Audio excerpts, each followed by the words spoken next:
हरे कृष्णा। हिंदू पंचांग के अनुसार अजा एकादशी का व्रत हर वर्ष भाद्रपद मास के कृष्ण पक्ष की एकादशी तिथि को रखा जाता है। मान्यता है कि अजा एकादशी का व्रत रखने और पूजन करने से अश्वमेघ यज्ञ के समान पुण्य फल की प्राप्ति होती है। इसके साथ ही अजा एकादशी के दिन पूजन के समय व्रत कथा सुनने से पूजा सफल होती है और व्यक्ति को पापों से मुक्ति मिलती है। तो आइए जानते हैं अजा एकादशी की व्रत कथा और इसके महत्व के बारे में।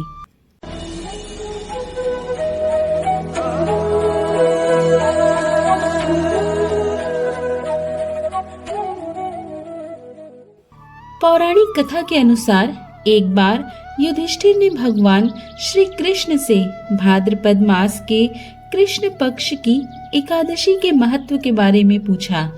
तब श्री कृष्ण ने कहा, हे कुंती पुत्र, भाद्रपद माह के कृष्ण पक्ष की एकादशी को अजा एकादशी कहते हैं। इसका व्रत करने से सभी पाप नष्ट हो जाते हैं। इस लोक और परलोक में मदद करने वाली इस एकादशी व्रत के समान संसार में दूसरा कोई व्रत नहीं है। अब ध्यान पूर्वक इस एकादशी का महात्म्य श्रवण करो। पौराणिक काल में भगवान श्री राम के वंश में अयोध्या नगरी में एक चक्रवर्ती हरिश्चंद्र नाम के राजा हुए। राजा अपनी सत्यनिष्ठा और ईमानदारी के लिए प्रसिद्ध थे। एक बार देवताओं ने इनकी परीक्षा लेने की योजना बनाई। राजा ने स्वप्न में देखा कि ऋषि विश्वामित्र को उन्होंने अपना राजपाट सब दान कर दिया। सुबह विश्वामित्र वास्तव में उनके द्वार पर आकर कहने लगे, तुमने स्वप्न में मुझे अपना राज्य दान कर दिया। राजा ने सत्यनिष्ठ व्रत का पालन करते हुए संपूर्ण राज्य विश्वामित्र को सौंप दिया।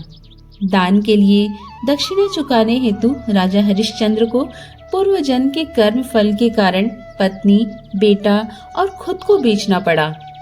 हरिश्चंद्र को एक डोम ने खरीद लिया जो शमशान भूमि में लोगों के दाह संस्कार का काम करवाता था। स्वयं वह एक चांडाल का दास बन गया।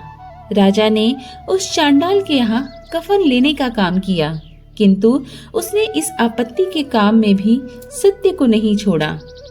जब इसी प्रकार उसे कई वर्ष बीत गए तो उसे अपने इस नीच कर्म पर बड़ा दुख हुआ और वह इससे मुक्त होने का उपाय खोजने लगा। वह सदैव इसी चिंता में रहने लगा कि मैं क्या करूं, किस प्रकार इस नीच कर्म से मुक्ति पाऊं। एक बार की बात है, वह इसी चिंता में बैठा था कि गौतम ऋषि उसके पास पहुँचे। हरिश्चंद्र ने उन्हें प्रणाम किया और अपनी दुख भरी कथा सुनाने लगे। राजा हरिश्चंद्र की दुख भरी कहानी सुनकर महर्षि गौतम भी अत्यंत दुखी हुए और उन्होंने राजा से कहा, हे राजन, भादो माह के कृष्ण पक्ष की एकादशी का नाम अजा है। तुम उस एकादशी का विधि पूर्वक व्रत करो और रात्रि का जागरण करो। इससे तुम्हारे सभी पाप नष्ट हो जाएंगे। महर्षि गौतम इतना कहकर आलोप हो गए। अजा नाम की एकादशी आने पर राजा हरिश्चंद्र ने महर्षि के कहे अनुसार विधान पूर्वक उपवास तथा रात्रि जागरण किया। इस व्रत के प्रभाव से राजा के सभी पाप नष्ट हो गए। उस समय स्वर्ग में नगाड़े बजने लगे और पुष्पों की वर्षा होने लगी।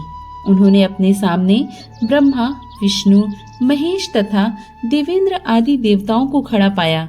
उन्होंने अपने मृतक पुत्रों को जीवित तथा अपनी पत्नी को राजसी वस्त्र और आभूषणों से परिपूर्ण देखा। व्रत के प्रभाव से राजा को पुनः अपने राज्य की प्राप्ति हुई।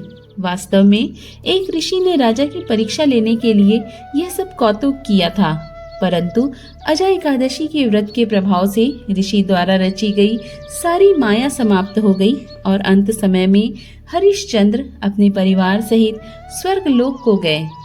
हे राजन, यह सब अजा एकादशी के व्रत का प्रभाव था। जो मनुष्य इस उपवास को विधान पूर्वक करते हैं और रात्रि को जागरण करते हैं, उनके सभी पाप नष्ट हो जाते हैं। और अंत में वे स्वर्ग को प्राप्त करते हैं। इस एकादशी व्रत की कथा के श्रवण मात्र से ही अश्वमेघ यज्ञ के समान फल की प्राप्ति होती है। जय श्री हरि। राधे राधे।